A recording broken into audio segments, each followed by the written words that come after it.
Olá, amigos! Esta é a frase que eu uso no Facebook para me comunicar com os meus alunos, meus amigos, com os profissionais de educação física.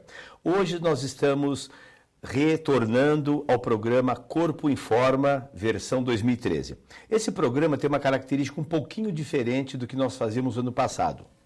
Neste programa, nós vamos abordar assuntos relacionados a exercício, aptidão física, saúde, bem-estar, estética. Nós não vamos abordar nesse programa as questões do treinamento de alto rendimento. A TV Forte tem excelentes profissionais que tratam desse assunto. Um outro detalhe interessante desse programa, nós vamos trazer uma grande variedade de conteúdos e de pessoas.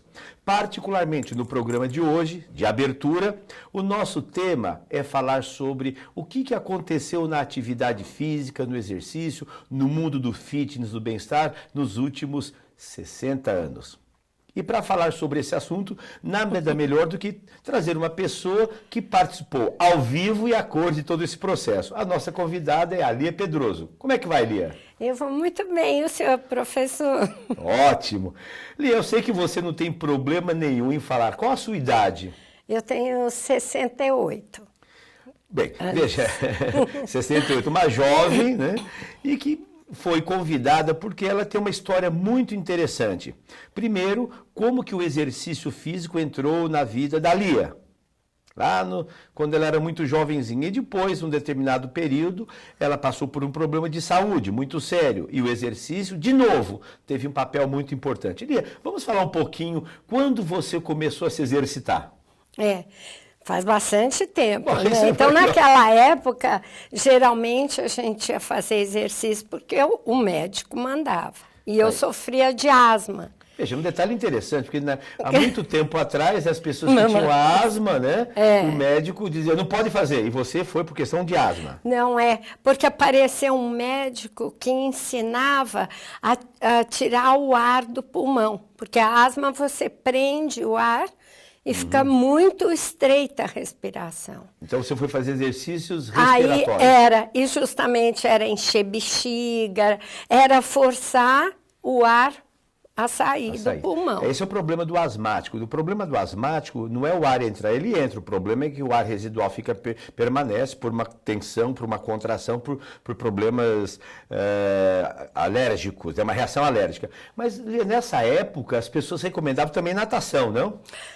Depois eu fiz todos esses exercícios, melhorei. Quantos você tinha na época? Eu devia ter mais ou menos uns 6 para 7 anos, acredito que por aí.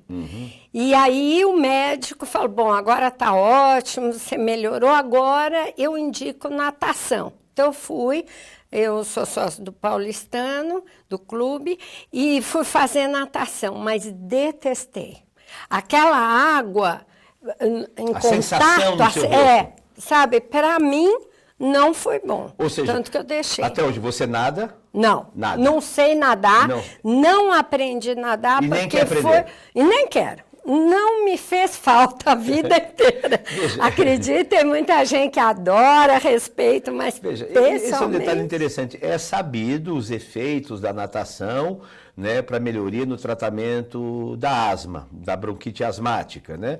Mas veja, existem outras técnicas que funcionam também. No caso da Lia, especificamente, a natação não funcionou não, porque a natação, porque ela não gosta, não se sente bem. Bom, e aí, como é que é a sua história? Você continuou? Aí eu continuei, aí eu fui melhorando, também coincidiu com a idade, que vai passando, diz que vai melhorando automaticamente, mas eu fiquei com aquela certeza da importância do exercício, que me deu um bem-estar enorme.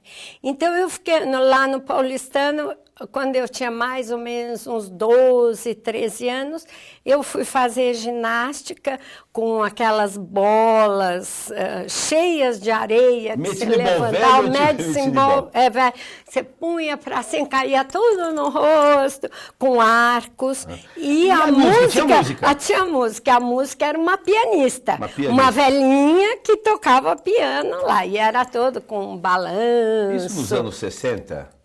Nos anos 60. Então, veja, pessoal, nos anos 60, a ginástica era praticada nos clubes, no Paulistano, tinha o Instituto Delaunay, existiam... Com bastão. Com bastão, com arco, com massa, era ginástica... Barra. Só mulheres. Só mulher, Ginástica com feminina. shortinho bufante, Shortinho bufante. tudo mais. Eu tive a oportunidade de ver no Paulistano em 1969, não sei se a Lia estava lá, eu não a conhecia, mas eu jogava basquete no Paulistano em 69 e assistia a aula da professora Marilena, que era aquelas senhoras todas de colã preto, já não tinha mais o short bufante, né? E tinha lá a pianista. Bom, e daí você foi para onde na sua história da ginástica? Aí eu fui para a Ala Sherman. Ala Sherman, Ginástica Center. Isso Ali no na final dos anos Guarará. 60, né? No final dos anos 60. Início dos anos 70. Mas mesmo no final dos anos 60 mesmo. É. Porque depois, já nos anos 70, comecinho, eu fui fazer balé ali na Pamplona. Antes do com balé, me Vitor conta um Austin. pouquinho como é que era a ginástica na Ala Sherman nos anos 70, porque eu comecei a trabalhar com ginástica em 73. Então, não, aí já tinha a sensação que eu tenho, porque eu não sou da área, mas eu tenho a impressão que não era tão ligada à ginástica, ao balé. Ao balé. Ao balé. Era mais, o compasso era diferente, a marcação, aí contava. E antigamente não tinha contagem, era na música. A música que embalava. Elas até contavam, mas era 1, 2, 3, 4. Né, no balé. Na ginástica dos anos 70, ali que você fazia na Ala Sherman, no Ginástica Center, usava bastão, caneleira? Usava também. Aí já tinha os acessórios, as mesmas bolas que depois foram substituídas, mas tinha aquelas bolas pesadas. E mulher de 1, fazia 2 musculação quilos. nessa época? Você via mulher fazendo musculação? Olha, eu não via mulher fazer musculação, até algumas reclamavam de ter que pegar a bola, que era pesar, tudo isso. Mas quando eu casei, em 64, o meu ex-marido fazia halterofilismo. E eu achei fantástico aquilo. Então nós montamos em casa um banco de supino, alguns de madeira, ferro. Gente, veja só que loucura hoje que a gente vê. 1964, ali é Pedroso, casada, fazia musculação com o marido no quarto em casa, banco de supino, madeira com ferro. Madeira com ferro. E aquelas anilhas pesadas. Barras e anilhas. Barras e anilhas enferrujadas e tudo, e não acontecia nada. Era fantástico. Então você teve experiência com musculação? Tive muito, dá para perceber. O exercício, quando é feito mesmo, com uma assiduidade, não tem que eu não perceba a vantagem. Veja que nós estamos fazendo uma linha histórica aqui, né? Então, o surgimento das academias femininas da Ala Sherman. E você contou um detalhe para mim aqui no backstage, né? A respeito que você foi escondida num instituto de halterofilismo masculino. Ali na Brigadeiro, no Atlas, onde o meu ex-marido fazia, eu tinha muita curiosidade de saber o que era. Ele explicava, ele dizia, mas eu não via aquilo. Aí, de repente, eu fui lá. E subia, era uma escadinha subia. Só homens enormes, suados, era um lugar sujo, mas o efeito era fantástico. Parecia uma sala da Idade Média. Parecia. Parecia coisa de hospital, assim, parecia. Era bem esquisito. Muito diferente de uma sala de musculação hoje, não? Muito diferente. Só homens? Só homens. E tinha gente muito grandona, musculosa? Muito fortes. Eles eram halterofilistas.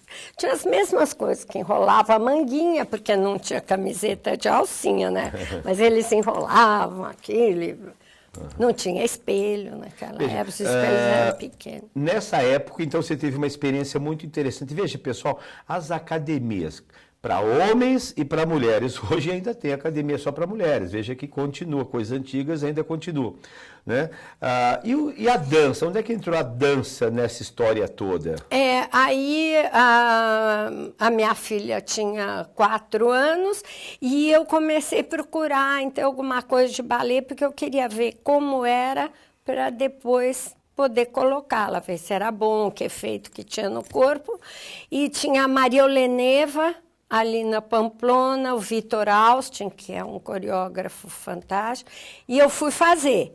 Era uma ginástica preparatória para o balé, que tinha muita barra, muita coisa, e um pouco de dança moderna já, na época. Bom, então, eu fiz ali no começo. Na linha do tempo, isso foi nos anos 70? Isso nos anos 70, no começo de 70.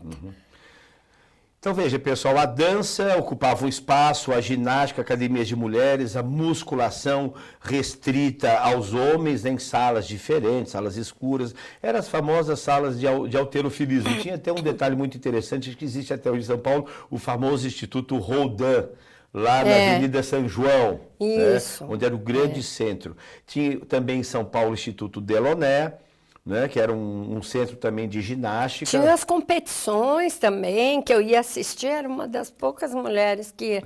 Mas eu ia assistir, as competições era só levantamento de peso. Levantamento olímpico.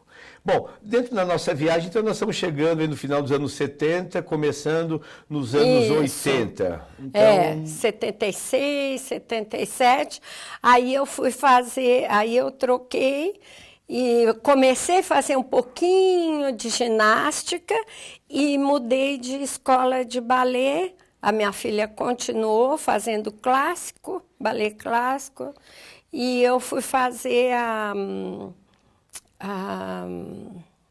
na La Sherman, na Sicília, no balé? Na Sicília, ali no Step. Não era Step ainda, Amanda e Verônica. Amanda e Verônica.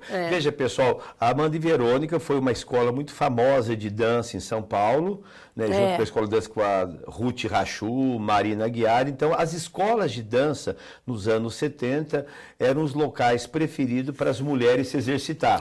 Você tinha as academias de dança, né? Os clubes, na época, nos anos 70, o Círculo Militar, o Círio, o Pinheiros, a ACM, eram clubes, né, locais onde tinham a ginástica masculina e ginástica feminina. Mas, Lê, você teve uma participação muito interessante, ao vivo e a cores, né, no surgimento das academias em São Paulo. Aí fiz balé durante vários anos, porque acho que à medida que você vai se exercitando, você vai gostando, vai se empolgando e vai procurando outras coisas, né? Aí eu fiz até mais ou menos 82, 83, aí eu comecei a fazer ginástica mesmo em academia, ali na Henrique Schalman.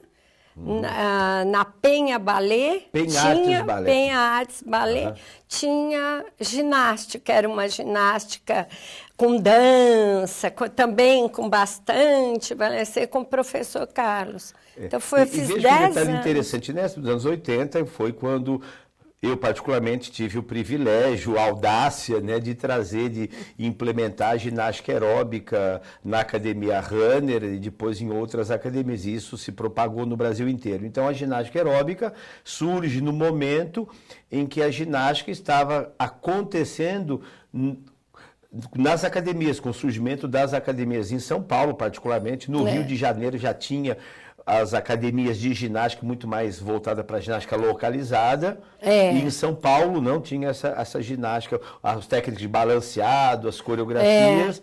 E aí surge a ginástica aeróbica. Porque na Alachem era praticamente local. E eu me lembro que na Alachem ela tinha aulas de frevo, aula de samba, ela tinha aulas temáticas. Tinha, né? Ela tinha também, porque tinha professoras que faziam dança. Então, no fim, eu comecei a fazer aula junto com as professoras também, que eu gostava tanto, eu me enfiava em tudo. Qual que é a sua percepção? Vamos fazer agora uma viagem no tempo. Eu queria ouvir da sua opinião, você que participou ativamente das academias, do auge das academias dos anos 80 e 90, e agora que você continua frequentando. O que tinha de interessante nas academias que você fala, puxa, que pena que isso se perdeu? As aulas, a alegria das aulas em grupo. Olha, você está vendo? Elas Preste atenção. eram alegres. Isso é muito importante. O que é? A alegria das aulas em grupo. Eu tenho amigas que eu fiz nas aulas da companhia atlética, que eram aulas que tinham várias mulheres. Era também ginástica feminina, tinha a dança, era uma aula que trabalhava o corpo inteiro. Esse é o detalhe mas ela com música e alegre. Né? Alegria. Veja, pessoal, e era difícil essas aulas? Não? Fácil? Todo mundo conseguia fazer? Não, no começo eram aulas fáceis, alegres, de música atual. O professor estava sempre antenado com as músicas de sucesso. Era uma época muito boa, porque tinha acabado das discotecas e depois os sertanejos e tudo isso. Dance music, Dance music foi ótimo. Os Bee Gees, né? O Fever, os embalos de sábado à noite, né? E nessa época, o que a gente percebeu também, nas aulas em grupo, a presença masculina, né? Tinha também, eram aulas mistas, alegres, era divertido, a gente esperava o dia seguinte para ir à aula, né? Então você acha que essa é uma característica... E saía de lá também, porque a gente se encontrava fora, fazia amizades. Então você acha que essa é uma característica interessante das... Veja, pessoal, esta é a visão de uma aluna, não é de um professor. Ela, como praticante, ela via nas academias a palavra mágica, alegria. O professor se envolvendo, um protagonista, os alunos, todos envolvidos em torno de uma mensagem, de uma música, de um movimento, mas você pode dizer que a palavra-chave é alegria. Hoje é diferente. E eu ouvi de várias amigas que fazem, não é mais assim, academia não é mais a mesma, agora fica todo mundo com sua própria música, né, com iPhone ou isso ou aquilo, não importa o nome, mas isolado no seu mundo. E as aulas, algumas academias ainda têm as aulas, mas tem 3, 4, 5 alunas, geralmente mais velhas, como eu, porque tem a memória das antigas academias. Muito interessante. Lia, na sua opinião, né, agora vamos ver o outro lado. O que as academias hoje que você frequenta, elas têm assim, não é, vamos dizer que é melhor ou pior, diferente. Por exemplo, falta alegria. Porém, agora o que tem de... Assim, não, isso é um ponto forte das academias de hoje. Eu que vi os anos 60, 70, aquela sala de musculação que não tinha para as mulheres, fui ver uma sala suja. O que você acha que é um ponto forte das academias hoje? Eu acho que o que eu sinto é assim, parece, não sei se é realidade, que as academias são mais responsáveis pela prescrição dos exercícios para a gente. Ou porque tem avaliação, que hoje em dia é muito boa, completa. Até a primeira vez que eu fiz, achei que eram médicos que estavam fazendo, tinha até também avaliação médica. E, baseado nessa avaliação, o professor diz, não, você pode fazer isso, aquilo, o que você gosta mais. Então, e antigamente não tinha. Eu, pessoalmente, nem imaginava que professor de ginástica, como a gente falava, tinha feito uma faculdade com tantos aprendizados. Isso é engraçado. Isso para você, profissional que está assistindo, veja a visão de uma aluna. Isso se chama credibilidade, isso se chama crescimento, isso se chama amadurecimento profissional. Veja, a Lia falou aspectos muito interessantes. O professor prescreveu um treinamento baseado numa avaliação. Esse é um aspecto fundamental. Então, acho que esse é um ponto fundamental. Veja, o nosso tempo, o nosso programa, a gente podia conversar aqui a tarde inteira, né? Mas nós temos aí um tempo. Eu gostaria, no segundo ponto, abordar um assunto muito interessante e muito importante, que é a questão da importância do exercício em determinadas situações. Veja que a Lia disse no início do programa que ela começou a treinar por uma questão patológica, ela tinha asma. E ela frequentou hábitos alimentares saudáveis, se controlando, mantendo peso saudável, alimentação, e você teve uma doença. Tive um câncer de mama há 3 anos atrás. E no começo eu falei para o médico, nossa, mas então o que adianta ter vida saudável? Isso deve ter sido impacto para você. Foi, porque a gente sempre para toda a minha veja, família. A gente sempre dizer, alimentação previne câncer, exercício previne câncer. Você não tem nenhum caso de câncer na família? Nenhum. Nem na avó, nem mãe, nem tia? Sempre gostei da vida, sempre achei a vida divertida, gostosa, enfrentei os problemas, mas veio. Claro, Aí o médico teve uma resposta que eu já pude verificar que é mesmo isso. Ele disse, você vai notar a vantagem de ter feito exercício na sua recuperação. Veja, pessoal, isso é um aspecto muito interessante. Eu gostaria, a Lia vai falar sobre isso nesses próximos 10 minutos, 8 minutos, para a gente entender. E ela estava muito preocupada aqui. Não, eu não sei falar com o que eu vou falar. Vai contar uma história, e todo mundo sabe contar história. Veja, a prevenção, óbvio, todo mundo faz a prevenção, eu vou fazer isso para evitar. Mas a gente se esquece dos efeitos que os 40 anos de exercício, isso ficou. Conta um pouquinho dessa história do médico, o que aconteceu depois. O exercício.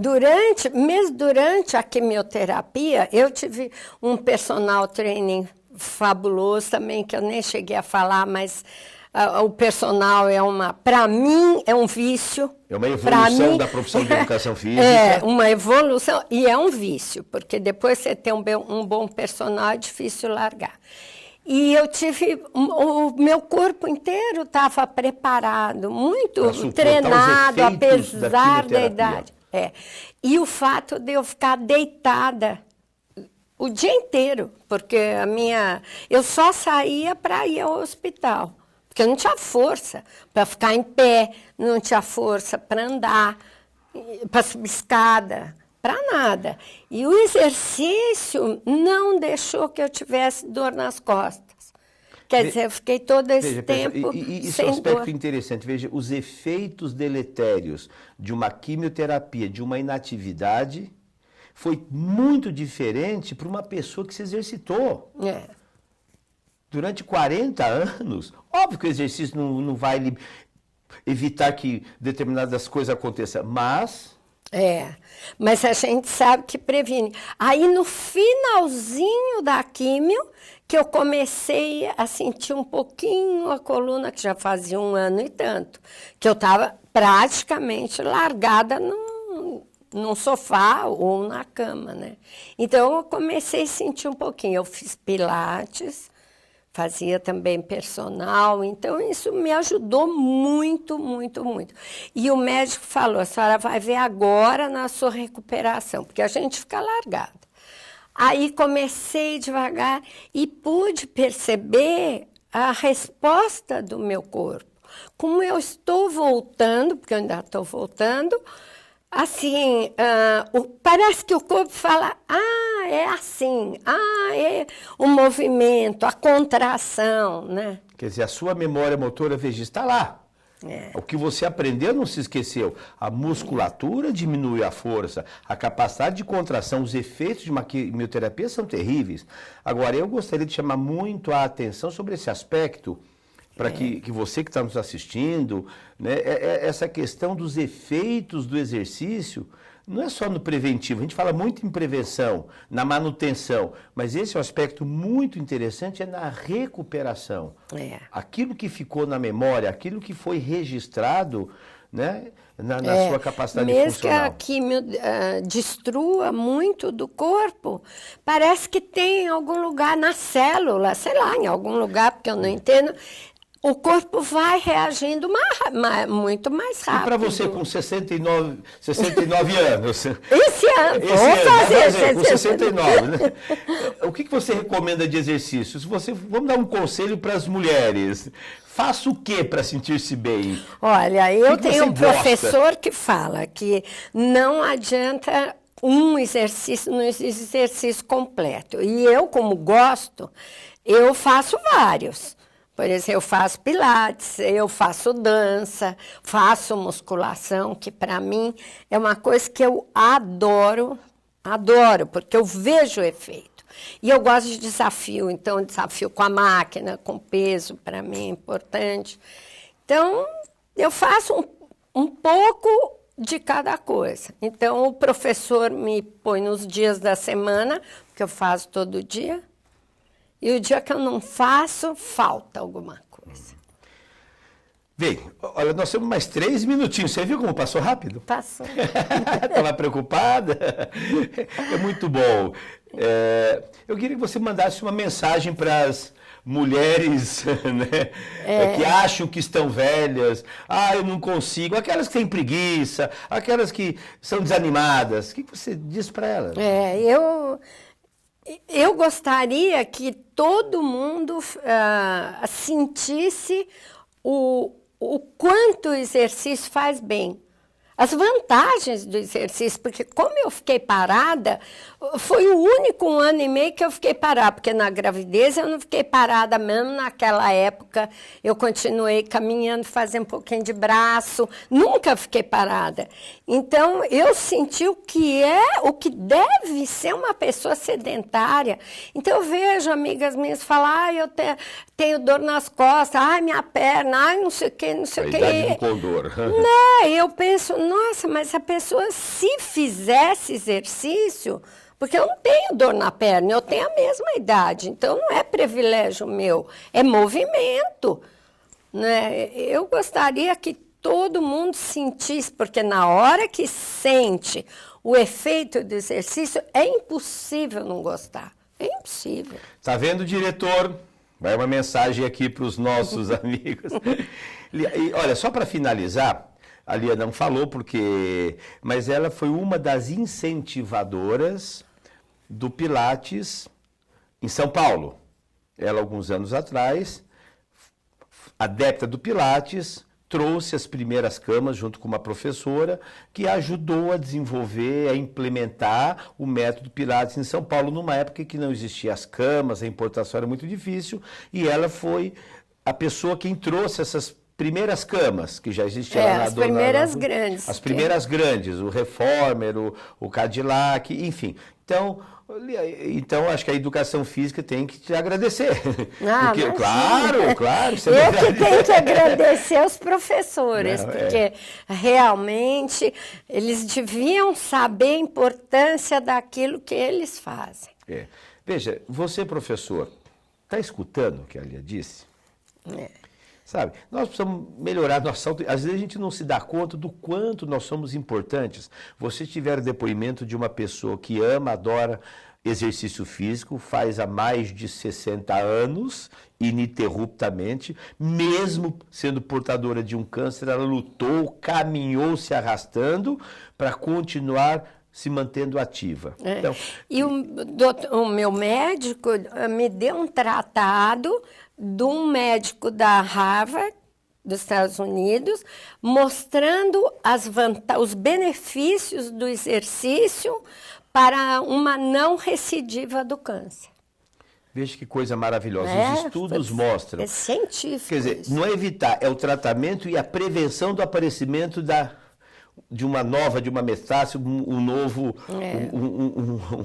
uma nova doença ou a volta dessa doença. Bem, Lia Pedroso. Sim, sim, professor.